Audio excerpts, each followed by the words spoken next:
안녕하십니까 여러분. 강명도TV 자유조선을 시작하겠습니다. 일단 이 조영원 문제를 끝내야 되기 때문에 막강한 권력을 가진 조영원과 백두혈통인 이 최룡해와의 싸움 한판 붙었습니다. 여러분. 이거 왜 붙었냐.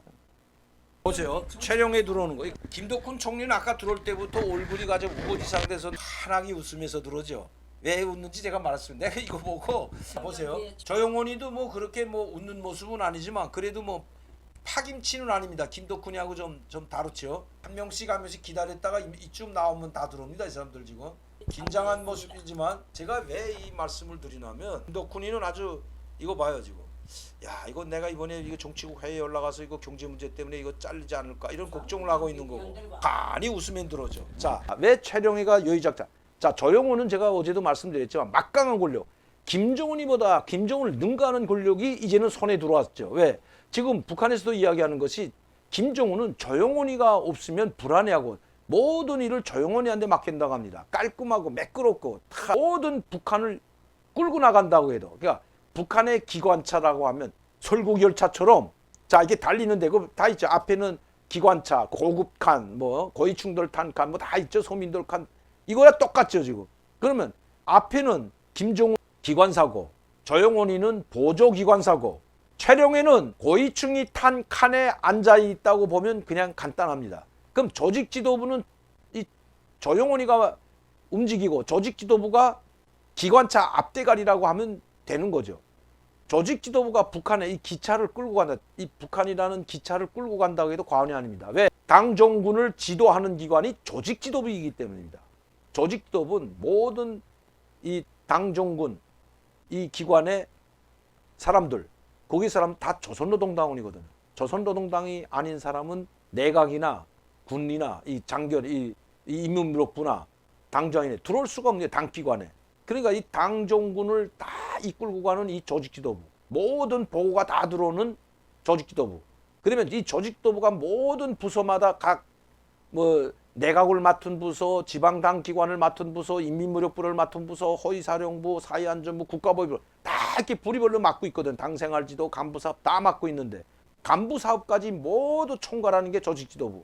그러면 이 조직지도부에서 최고 수장인 조영원이는 이걸 다 종합해가지고 이것을 다 분류하고 지시를 내리고 자기가 지시 못 내릴 것은 김정은이한테 보고하고 최종 보고는 조영원이가 김정은이 하는데 이 라인을 가지고 있기 때문에 이 당전의 정치국 회의를 열든지 당정위원회 전원회의를 열든지 당전의 군사회의를 열든지 김정은이가 뭘 합니까? 그러니까 이걸 모두 조직하고 모든 회의를 주최하고 안을 만들고 계획을 하는 게 다 조영원이가 하는 거죠. 막강한 힘이 가질 수밖에 없습니다. 이렇게 깔끔하고 매끄럽게 지금까지 조영원이가 하다 보니까 왜?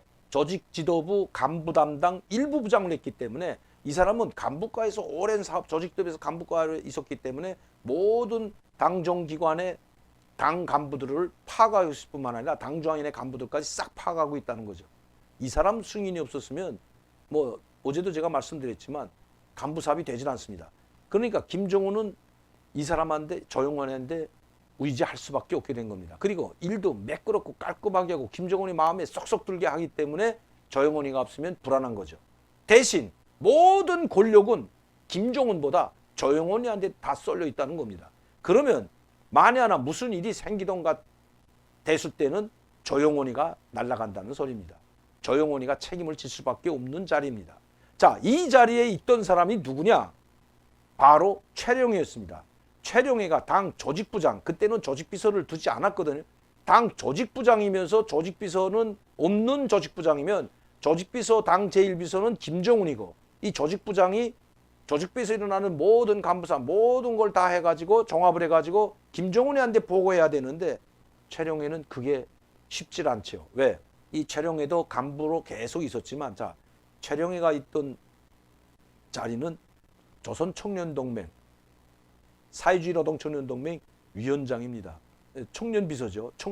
후진타오가 공청, 중국 공청 비서하다가 이 총비서 중국 당 총서기가 됐듯이 최룡해도 북한에 있는 당의 전위부대라고 할 수 있는 젊은 청년부대, 청년전위의 노동청년동맹의 위원장을 했습니다. 그걸 하다가 청년사업부 부부장도 하고, 자, 그리고 이 좌천도 내갔다 왔다가 또 황해남도당 책임비서로 했다가 이렇게 많이 그 지방 당기관 변두리를 돌았습니다. 변두리.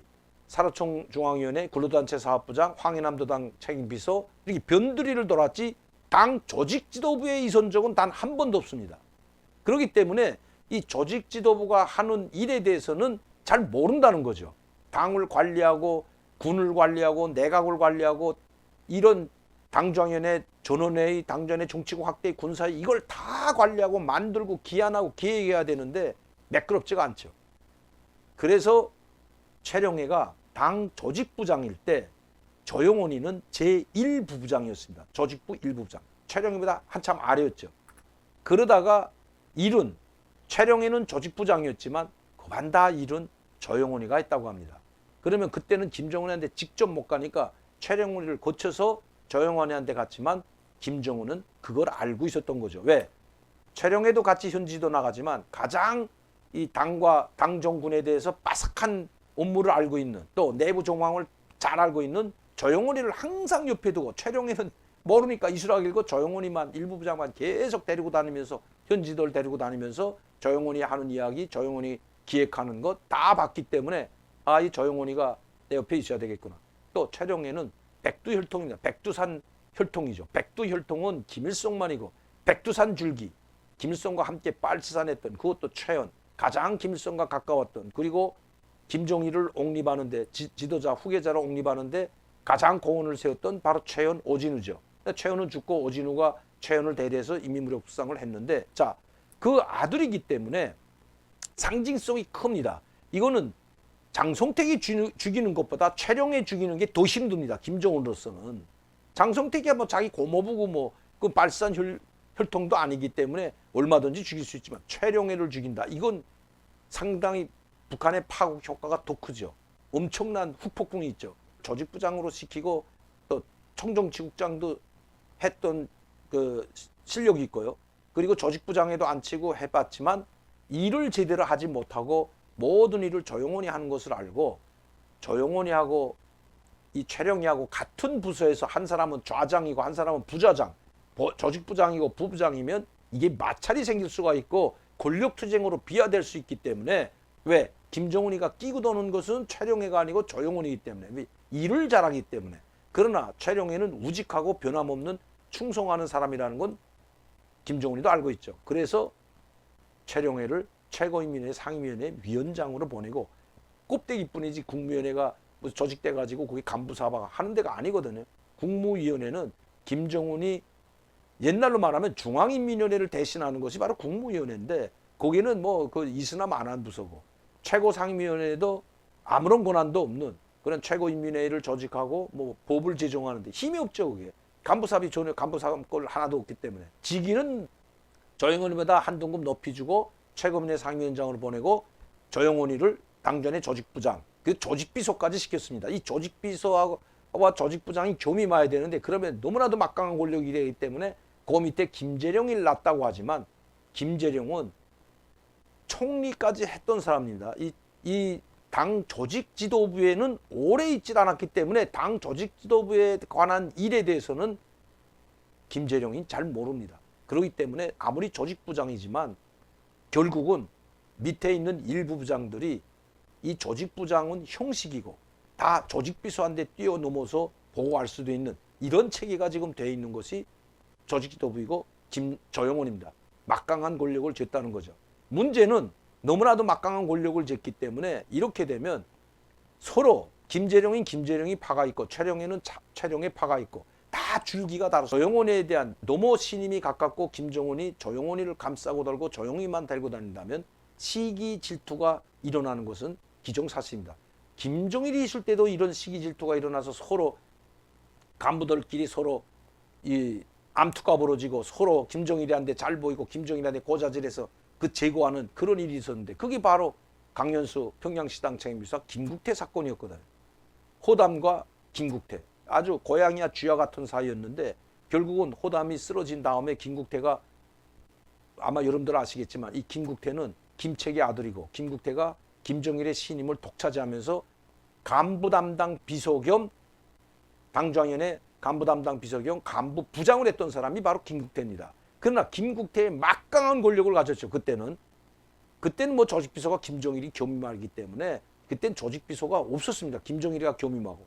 그 다음에 간부 담당 비서가 모든 간부사, 특히 행정업무 간부사, 뭐 부총리든 총리든 이 간부사업은 몽땅 당 중앙위원회 간부부가 했기 때문에 간부 비서의 권한이 막강했죠. 대사를 파견한다든지 참사를 파견한다든지 이런 파견할 때 마지막 검토는 이 간부부, 당정위원회, 외교부도 파견 못합니다. 외교부에서 간부부로 올려보내서 간부부 비준이 나야 외교부에 다시 내려보내서 대사를 파견하고 당비서를 파견하는데 이런 위치에 있던 사람이 김국태인데 지금은 이 간부부도 있지만 이 조직부는 당 간부, 대사관에 대사가 있으면 그 당비서가 있습니다. 그 당비서를 파견하는 사람이 조직부이기 때문에 모든 당정군을 장악한 것이 바로 조직지도부라는 것입니다.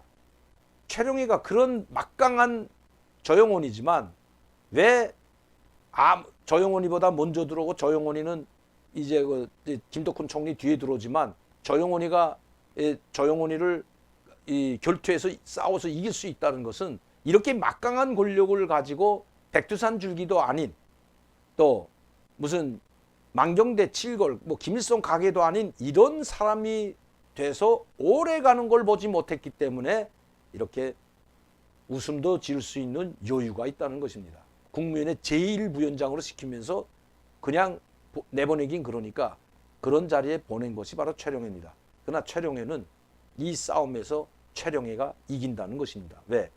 조영원이 이제 결국 조영원이 주위에 사람이 권력이 집중되기 때문에 사람이 모여들기 때문에 반드시 김정은은 그것을 알고 있을 뿐만 아니라 김정은에게 누군가 조영원이를 오래 뒀다가는 이 나라는 김씨 나라가 아니라 한때 장씨 나라라고 불렸던 것처럼 조씨 나라가 될 수가 있다는 이야기를 할 수가 있다는 것입니다.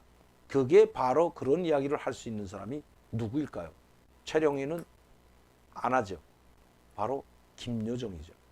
김여정과 조영원이는 지금 김여정이 여러분 지금 사라지고 안 나오죠. 지금 9월 25일 날 담화문 발표한 이후에 지금 전혀 나오고 있지 않은데 지금 모든 것을 조영원이만 비춰지고 조영원이가 모든 것을 하고 있는데 이번에 삼지연 현지지도 때에도 조영원이만 나타나고 김여정이는 같이 섰는데 현지도 안 갔다는 그 자체. 이 언론 카메라에 비춰지지 않았다는 것은 김여정이도 아무리 김정은의 동생이지만 조영원보다는 못하다는 걸 보여줍니다. 그러니까 모든 권력은 조영원이한테 쏠려 있다는 것을 보여주는 거죠. 그러면 김여정도 기분은 되게 나쁜 거죠. 한때는 김여정이 모든 걸 다 대남 사업이든 당 조직부든 본부당 책임비서로서의 모든 걸 관리했지만 그래도 김여정도 한갓 부부장에 지나지 않기 때문에 조직비서한테는 또 다른 보고를 해야 된다는 겁니다. 최근에는 김여정과 최룡해가 한편으로 돼서 조영원을 김정은 옆에서 몰아내려고 한다는 이야기도 있습니다. 자, 이런 이야기까지 나온다면 왜? 둘 다 소외됐기 때문에 이렇게 만든 것은 누구냐?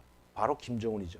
서로 경쟁적으로 자기에게 충성을 하게 만들기 위한 바로 이렇게 만드는 것이 김정은인데 김정은도 이걸 알고 있기 때문에 여러분들 항상 그 조영원이 언제쯤 사라질까? 언제쯤 김정은이가 조영원이를 내칠까 하는데 저는 결코 오래가지 못한다고 생각합니다. 조영원은 김정은이가 죽여야만이 자기가 살 수 있다고 생각하는 사람이 바로 조영원이기 때문입니다. 이렇게 조영원이는 막강한 권력을 가지고 간부 인사뿐만 아니라 모든 인사권을 쥐고 호통치고 지금 당을 쥐락펴락하고 당정군을 쥐락펴락하지만 결국 김원훈과 같이 김정은에 의해서 아마 내치게 될 겁니다. 물론 총살할지 그냥 숙청하고 아니면 자리에서 강동시킬지는 모르지만 이병철을 보면 답이 나옵니다. 이병철이 숙청해가지고 단번에 강동화시켰죠. 원수 군복을 벗겨가지고 그리고 우이탑 갈 때는 또 한 번 데리고 갔습니다. 왜? 한 번에 치고 없애버리면 그 이민군 장성들이나 그 이병철이를 존경했던 사람들 많기 때문에 그 사람들이 야 어떻게 하루아침에 저렇게 목을 치냐 하기 때문에 슬쩍 몇 번 언론에 띄워놓고 딱 군복을 벗으고 원수복을 벗기고 상무위원직에서 철직시킨 다음에 김정은이 현지지도할 때 몇 번 따라다니게 해놓고 한 달 있다가 바로 숙청해버렸습니다. 조용히 숙청했습니다. 그럼 어떻게 할까요? 앓다가 죽었다든지. 근데 죽었다는 말은 지금 하지 않으니까 조용히 없으니까 지금 아마 병치료를 받고 있다는 소문이 북한 내에서 돌고 있다고 하는데 그렇게 해서 조용히 내보내죠. 조용훈도 그렇게 할까요? 이 막강한 권력을 가졌던 사람은 그렇게 하지 않습니다. 이병철은 그래도 이렇게 조영훈이처럼 막강한 권력을 가지 않았기 때문이죠. 권력 암투. 최룡해는 그래서 이렇게 웃으면서 이건 책임질 일이 없거든요. 최고위원회 상임위원회 위원장은 경제가 망하던 뭘 망하든 전혀 책임지지 않을 위치에 있는 사람이 바로 최룡해입니다. 그 자리에 있던 사람이 김용남 위원장이었죠. 늙어서 90이 넘을 때까지 그 자리를 지키고 김용남 위원장으로 있었던 김용남. 지금도 죽지도 숙청도 안 되고 대우를 받으면서 편안하게 당전의 정치구 상무위원 대우를 받으면서 벤츠 500형을 타고 병원을 다니면서 아마 그렇게 하고 있을 겁니다. 그런 자리가 바로 최고위원회 상임위원회 위원장이고 총리는 경제가 잘못되면 제일 먼저 토사구팽 당하는 것이 바로 총리. 그리고 막강한 권력을 가지고 있으면 그 권력 때문에 토사구팽 당하는 것이 조직비서 자리. 이렇게 보면 맞기 때문에 이렇게 들어오면서도 최룡해는 웃을 수가 있다는 것입니다.